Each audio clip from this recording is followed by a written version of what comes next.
Сәлем достар, мен бұл видеоны барлық қауымға арнағым келеді.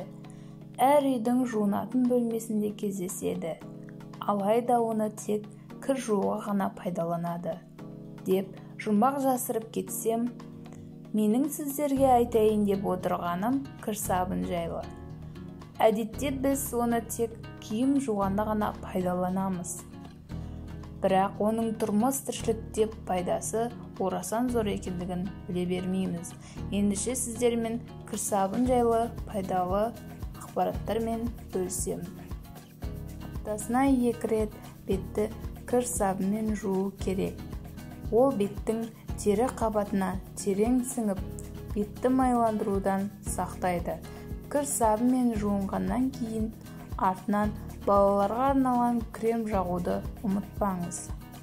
Моншаға түсуді ұнататындарға кеңес. Буға түсерде сыпырғыны кір сабын салынған суға батырып қолданса, теріңіз тазарып, денеңізді сергітуге жақсы көмектеседі.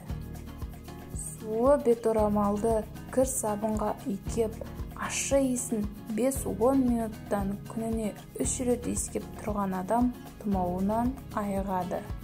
Көгерген, жарақаттанған жеріңізді кір сабынмен жусаңыз, жараны асқынуынан және микроб түсуінен қорғайды. Жараның бетін күніне 2-3 рет жусаңыз жеткілікті. Осы айтылған ақпараттарды өмірде қолданып көріңіз және лайк басып, каналға жазылуды ұмытпаңыздар.